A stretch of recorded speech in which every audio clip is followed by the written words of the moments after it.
Welcome to God Pods, faith conversations from Boston College's Church in the 21st Century Center. Welcome to God Pods. I'm Karen Kiefer. During today's episode, we'll explore ways to find God working in our imagination and in our gifts. And we have the perfect conversation partner, Paul Reynolds. Paul is a Boston College alum, and he is CEO and co-founder of Fablevision. So what is Fablevision? It's a Boston-based company that creates and distributes original educational media, mobile games, and apps designed to move the world to a better place. And don't you just love that? Paul also oversees Reynolds Center for Teaching, Learning, and Creativity. That's Reynolds TLC. It's a nonprofit organization dedicated to fostering purposeful, creative human potential around the globe. All good. Paul is also an award-winning children's book author, creating stories about creativity and innovation. His book, Going Places, which was illustrated by his twin brother, Peter Reynolds, recently won the Library of Congress Mass Book Award for Best Picture Book of the Year.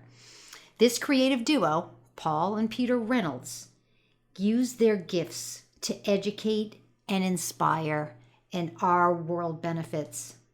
Paul also has been teaching creative media production and digital storytelling at Boston College for over 20 years. Paul Reynolds, welcome to God Pods. So great to have you here. Awesome. Thanks for having me, Karen. This is a privilege and an honor to connect with you today.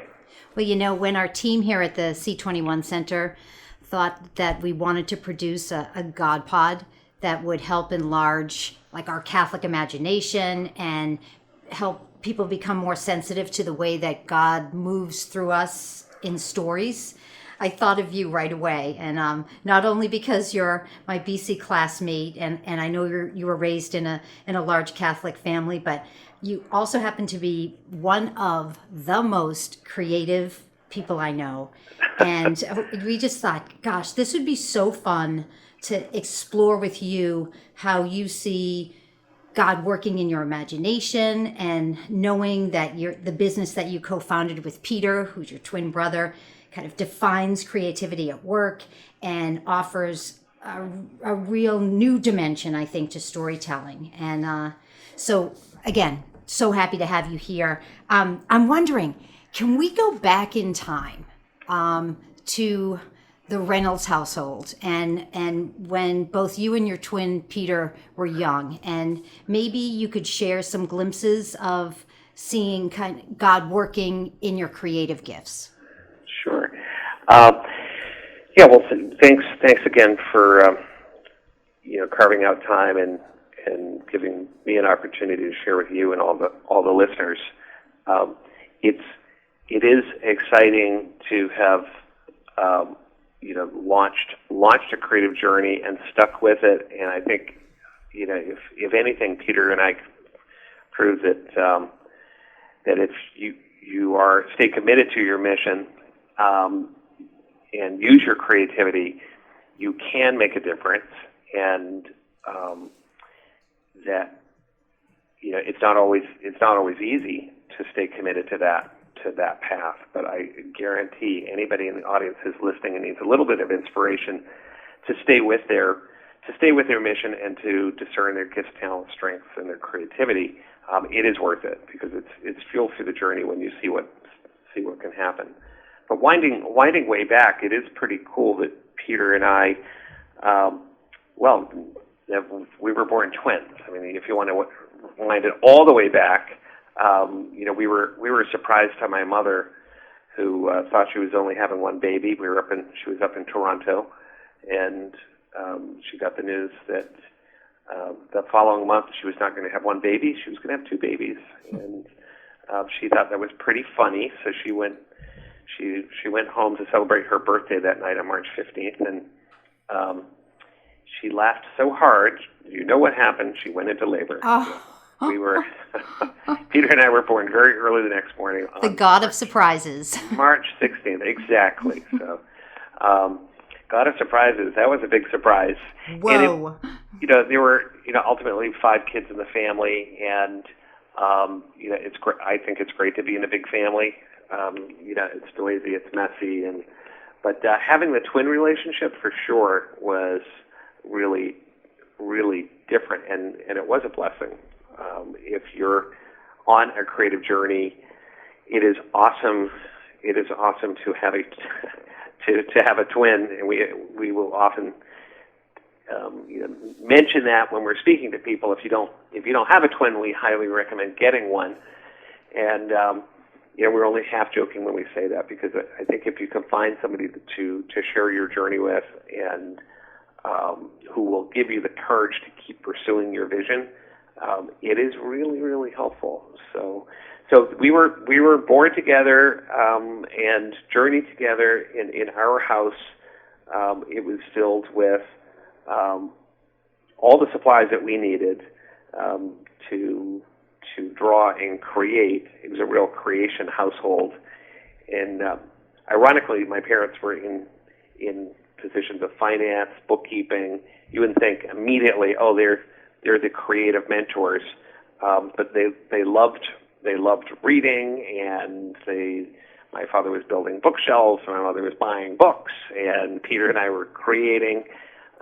We launched our first newspaper in second grade, and I think that was sort of one of the early sparks that I remember of creating with Peter, writing and drawing together and producing an artifact together that we then published, because we would hand our little newspaper to my dad, who would go off to the office, and he would photocopy the newspaper for us, and he would bring it home, and we'd pop open his briefcase, and there was not just one copy of the newspaper, but multiple. Aww. And there was something about that, creating and publishing, to create and share, which was really baked into what our sense of the world was, and what brought us joy. So that's sort of a little snapshot of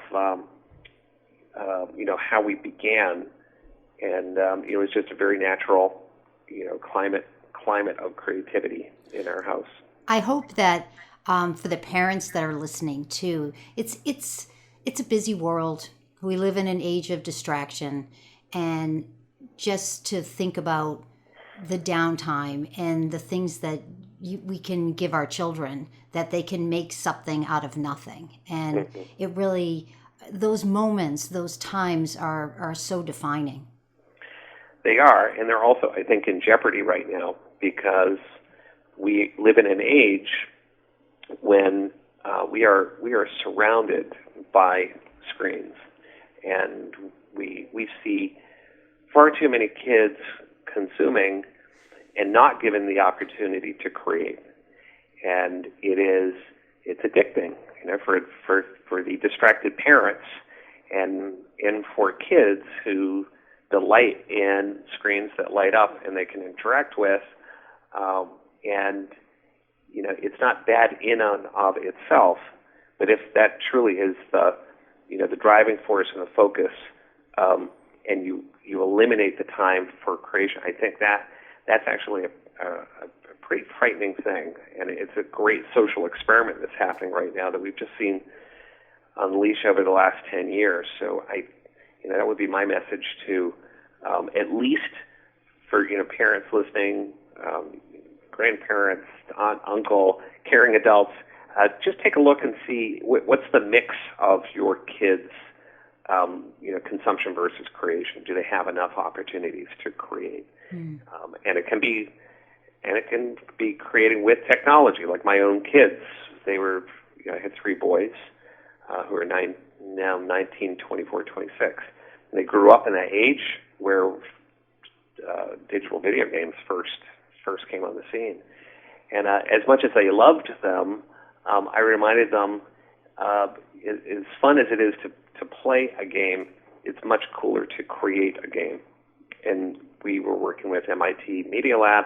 We brought home MIT Media Lab's Scratch programming platform, and they ended up creating a little mini studio, similar to how Pete and I collaborated in the early days, and they created their own animated video games. And my son Ben ended up going to MIT, graduated twice in computer science, and he looks back at that moment using Scratch and in that creative climate as truly formative in his journey to get to where he is today. I'm a big believer that our creative gifts can draw us closer to God and really kind of see, as I mentioned, God moving in us and in our own lives. And knowing you from our BC days, it seemed like you, even back then in college, found a way to use your gifts and your imagination to make faith more accessible, because I remember you went to go work at Catholic TV as an intern, right, Paul? Yeah, that's right. Yeah, Tell us a little bit about that. For me, people say, "Oh, well, when did you get interested in media and storytelling?" And it actually has always been a part of my life. It's been an organic part of who I am, and I was very drawn to the notion at BC to Ignatian theology that actually asks us to discern our gifts, talents, and strengths. And that certainly for me was, gifts, talents, strengths was definitely in that the storytelling, media, creative messaging. And it seemed like a very obvious step for me to connect the dots between the things that I was interested, including my faith, because my Catholic faith tradition was very important to me and our family. And I thought, wouldn't it be terrific to pursue that? And I heard about Boston Catholic Television, and I interned there for 2 semesters and was hired immediately after. And it was a time when I was really seriously even considering potentially vocation of priesthood, and I actually started exploring advanced degrees in theology. Sadly, it was that moment in time, in different leadership today than it was back then.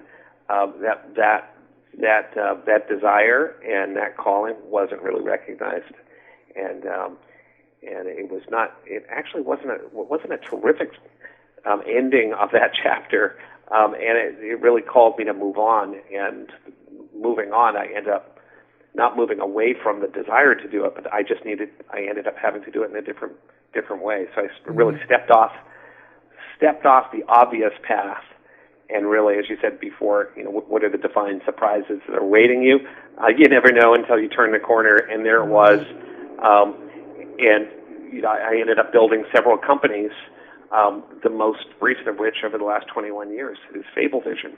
And Fablevision has really been the home for that mission to create and share positive, purposeful stories and media and technology that moves the world to a better place. So, you can zigzag your way to where you're supposed to be, and zigzagging is absolutely fine. And even if you're feeling like you're not in the right place at a particular time, I think that is where faith keeps tapping you on the shoulder and saying, there is a way forward. Keep going and keep using your creativity to design that next opportunity, or just be open to the surprises. And it comes with a lot of risk, right? I mean, they say, jump and find your wings, but back then when both you and Peter started Fablevision, I mean, that was risky, and to have grown it to the company it is, and to have inspired so many other people to not only participate in your work, but also benefit from your spark is quite extraordinary. And I do think your message, and you kind of started out our God Pod with it, is really, if you have the desires and the motivation, just kind of stick with it and almost pray your way through it, because God's right there with you, along the way. And I'm also very aware, Paul, of the importance of the spark for both you and Peter and for Fablevision. And can you unpack the spark a little bit for us? What is the spark?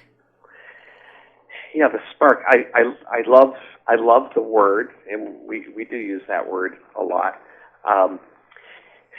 Yeah, I think in education, educators are, our role is to, and parents, caring adults, are looking for that spark that makes you, and it's a spark of your mission, it's a spark of passion, your how the alchemy of your gift, talent, strength, and purpose. And it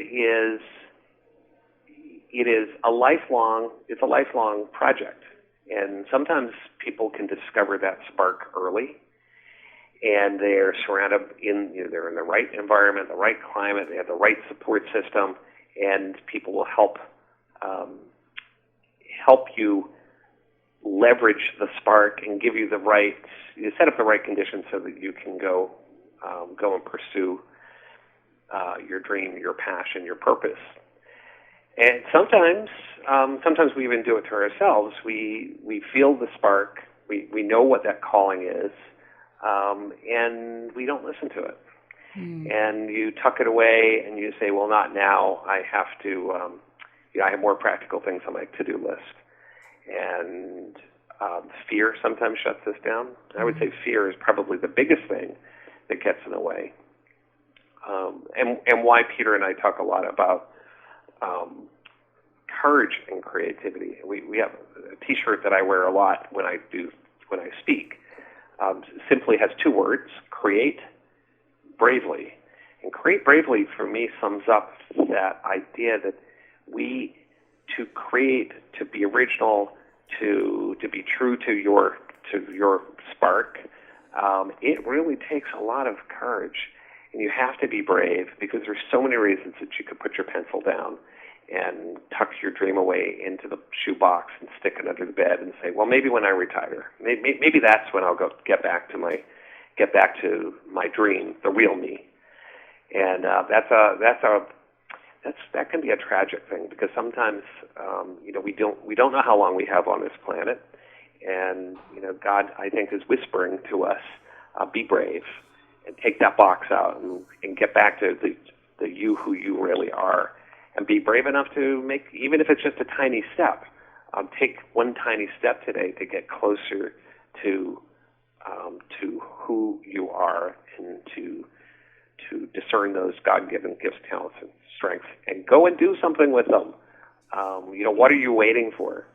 But we know easier said than done, and I think that's why books like Peter's book, The Dot, has resonated so strongly around the world. I think International Dot Day now, there's this whole celebration around the Dot book, which I think we just went over 11 million participants, 172 countries. So this is a universal hunger for purpose, and also just to have the courage to make your mark, like the little girl in the book. I was just going to say, right? For those that are listening that haven't read the book, The Dot, or your book, Going Places, or The North Star, your storytelling is really about purpose and about making a difference. And can you share some of the messages from those books? And then I really would like to share more about Dot Day and have more of our listeners participate. Yeah. At the end of the day, story is a key part of our ministry, and we do think of it as our ministry. Absolute vocation, no question. And that is our calling was to use the power of story to help people to reflect, to help them be inspired, to help them navigate their way forward and be brave enough to make their mark in the world. So the books like the North Star, I think, is one of Peter's most important books, and that really, that is an allegory about the current educational system and how it doesn't really doesn't really pay a lot of attention to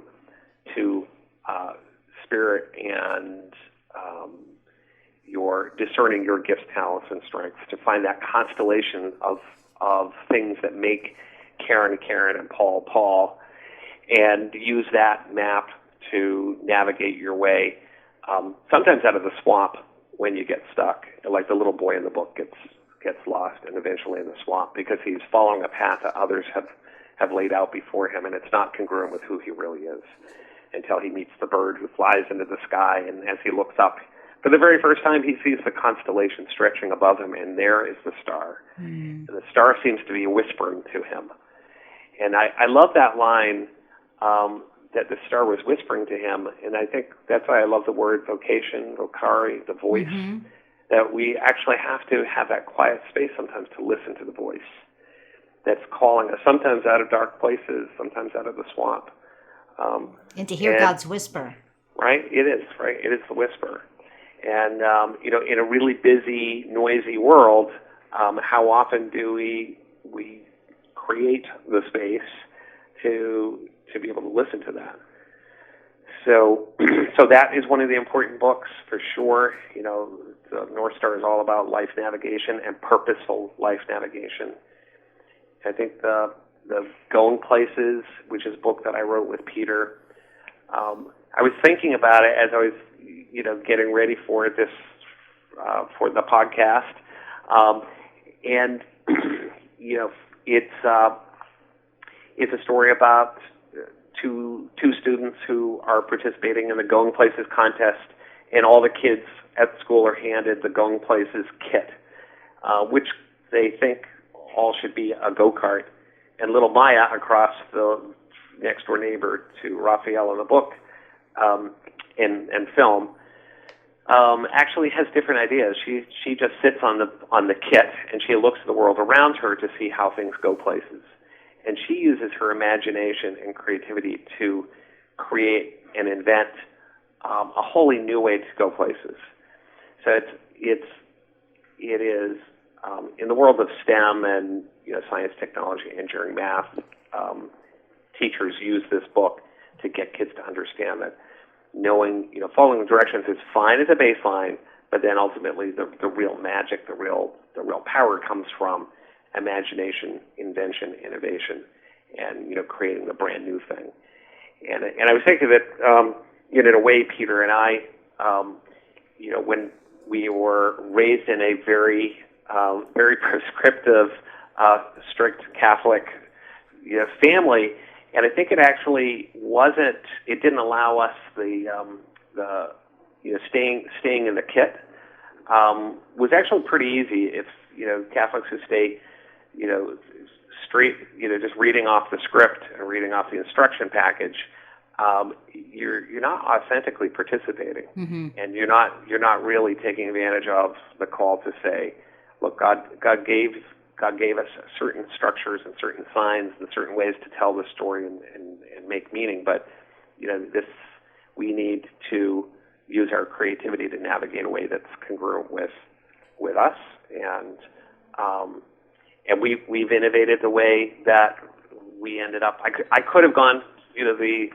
the vocation seminary priest route, and I actually stepped off that path and did it differently. And here we are using storytelling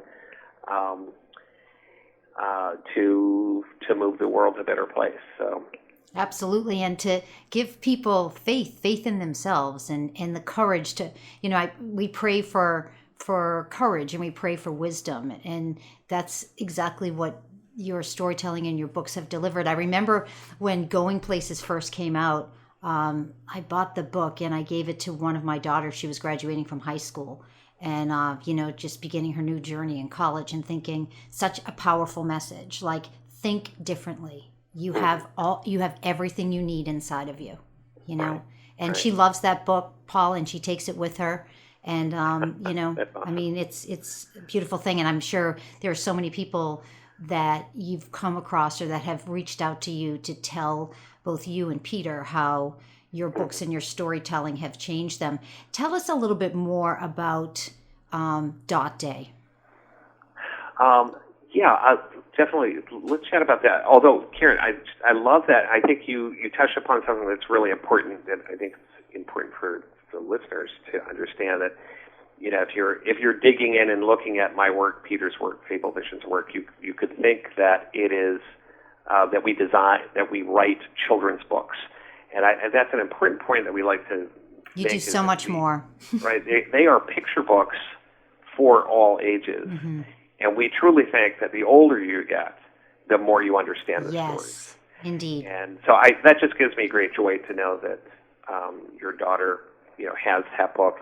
And everywhere I go across the country, having these moments during book signings where adults are telling me how transformational and powerful the story was, and it was unlocking something inside of them. And it's a really sacred moment when people share that moment of discovery of truth and the emerging courage that they start feeling. So it's a blessing for us, and for so many others. Yeah. So Dot Day, is that what we were going to? Yes. Yeah. So it's coming up. The other cool thing about our work, our mission, is that we can create stories, but our stories will just be a book on a shelf unless somebody picks them up and activates them. So we talk a lot about story activation, and it's a partnership. Our readers are our partners, the teachers, the librarians, and countless other sectors who, kinds of people who pick up the books. When they pick them up and they localize and personalize them in their environment, it's just extraordinary things have happened. And The Dot is a great example of a book that was read by a teacher in Iowa, in the middle of the cornfields of Iowa, reading to his students. And one of the students looked at the publishing date, which was September 15th, 2003. And clever student, as legend goes, asked, "Is that the birthday of the book?" And their teacher, Mr. Shea, said that essentially he didn't know, but how would they find out? So they went on a mission. They tracked Peter down through publisher and agent, and Peter said, "Yeah, that September 15th sounds like a great day for the birthday of the book, as long as we can call it September 15th-ish," which is a nod to Peter's second book in the Create trilogy. So there's The Dot, Ish, and Sky Colors. The three books go together. And so that year in 2009, a couple hundred kids and a couple dozen teachers celebrated Dot Day by making dots like the little girl in the book does, signing it like Vashti does in the book, and framing it in some kind of way to honor the art, and also saying how that they would make their mark on the world. And that was an idea that just started spreading. And by 2011, there were 17,500 participants in about 5 or 6 states. And that year, we jumped in. Our nonprofit arm, which is the Reynolds Center for Teaching, Learning, and Creativity, Reynolds TLC, adopted the project Dot Day, and that year we launched a site called thedotclub.org, and that year it jumped to 850,000 participants in about 50 countries. And that's a year it jumped to International Dot Day. And do they just log on to the website and register? Yep. So you can go, everything is free. Mm-hmm. So thedotclub.org, you just go on the site, register. Schools, libraries, individuals, homeschoolers, anybody can participate. As soon as you register, you get a free downloadable guide on ideas on how to do Dot Day, and really it's very open-ended. And it is truly a joy and a blessing for us to see the multitude of ways that people have interpreted I can imagine. Dot Day, from kids who are in preschool all the way up through staffs at universities.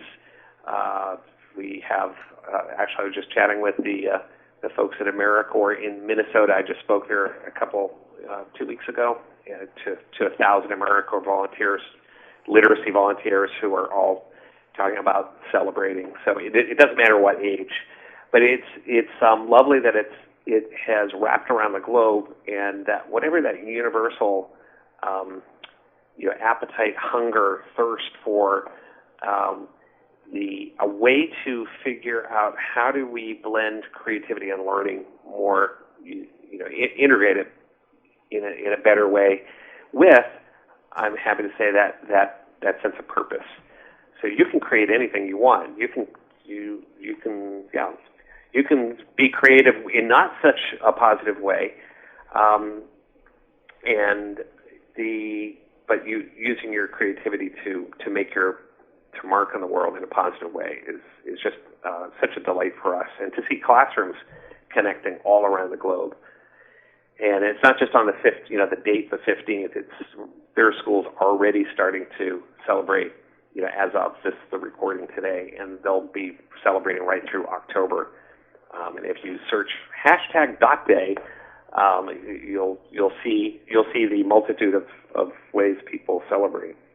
You're living the true Ignatian spirit. We tell students at Boston College to give your education away and to others, and that's exactly what you and your staff do, each and every day.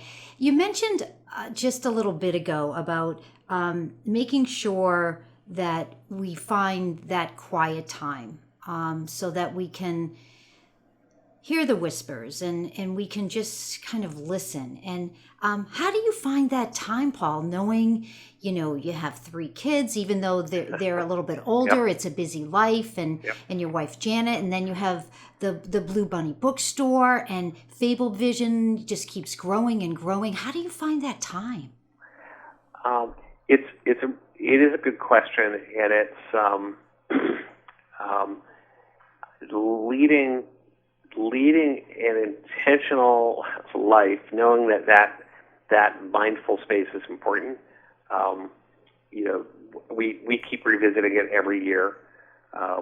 Peter and I actually take 2 days off a year, that we call Twin Day, and we take a time to just go off grid, undisclosed location. And I've been taking notes on Twin Day for over 25 years, and it's kind of cool to look back. And it's time to unplug and just look at where have we been over the last year. Where are we going with projects? Where do we want to be going? And that last question is the most important one. Where do you want to be going? Mm-hmm. And quiet space for me is my garden, I have to say. Mm. I am a big gardener, and I love just being out in the garden, in the quiet. And for me, that is my sacred space, and that is where I feel very close to my faith and to the whisper, the sound of the whisper. I think you do need to just be in that quiet space. So you're a farmer too. I am. Yeah. What are you growing? I am very excited about my tomatoes this year. There are plenty of them. Big tomatoes, and little cherry tomatoes, and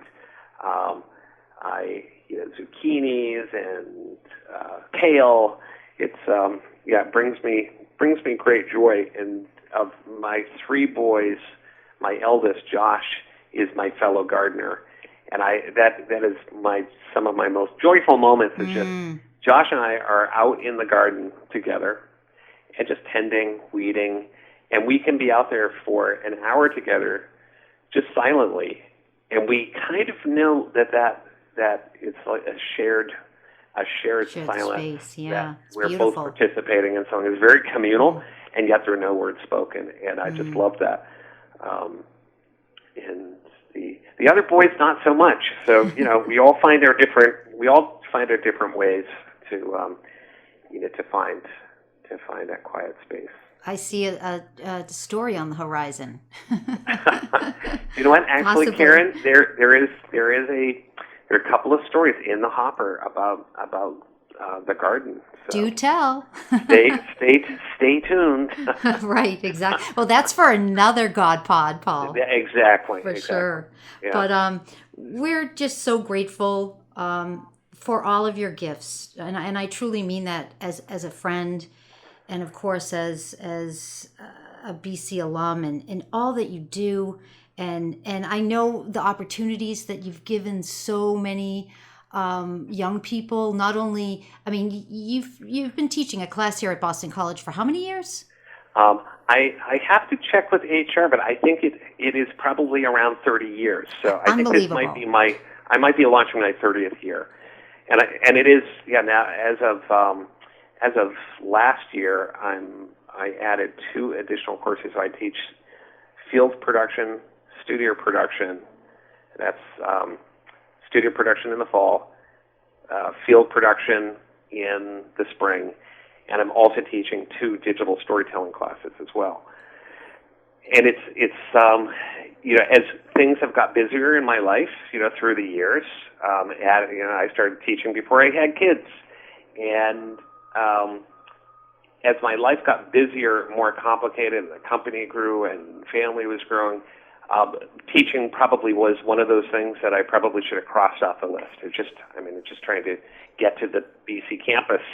And protect Wednesday nights is my teaching night. Amidst all my speaking and traveling, I decided not to, because it's so nourishing for me, and I love teaching media production and storytelling. But I have to say that those moments, especially near the end of the year, it always happens that I get students coming to me, and with a little bit of anguish, and maybe not a little bit, sometimes a lot of anguish, and confessing to me I have no idea what I want to do with my life. Mm-hmm. And I have to say that those are some of the most gratifying moments for me, that if I can help them figure out, and I usually say, actually, you do have an idea, but let's map it out. And I actually go back to the North Star book, and I have a constellation mapper. It's a little printout that I use to help them understand what are the stars in your constellation that are shining brightly for you, and let's just see, can we connect them in some way? Love and that. Would that give a hint about what your direction is? So, and then ultimately at the end of every single class, when I wrap up, I let them know that they get the Reynolds Lifetime Guardian Angel Guarantee. That you're not just taking a course with me, you intersected with my life, and I'm going to be there for as long as you need me, as long as I breathe my last breath, that you can always, loop back and turn, to me for help. And the look of wonder on their faces that a teacher is telling them that, I think, that brings me joy too. That, I think every class should come with that guarantee. That covenant, and I know that to be true, Paul, because I know many students over the years that have taken your class and have stayed connected or found opportunities, with your help and connecting the dots and just being able to say to them, go ahead, create bravely. I mean, that's just such a gift. As we wrap up, we always kind of close with this question. We talked about the God of surprises. Where are you finding God lately? I think I might have made reference to it earlier. I find it in those moments when I'm doing a book signing and people come to me, and there's some people who will sign a book, sign it, push it to the side, and get the next person up. And I have those moments of connection where I am seeing people share that sacred space of discerning who they are and sharing it with me.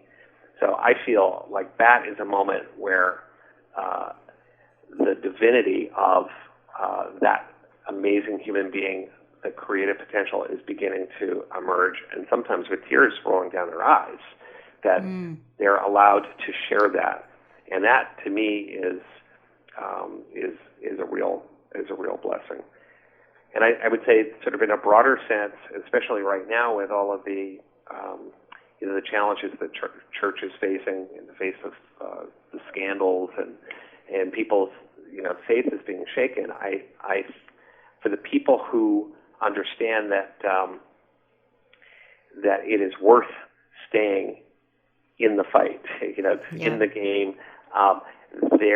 It's the stress test, and you kind of don't know how deep your faith is until you're truly being tested. Right. And the number of really powerful conversations that I've had with people who, despite the challenges that they're facing and conversations around us, that they're sticking with it. And I think that's a inspiration for me.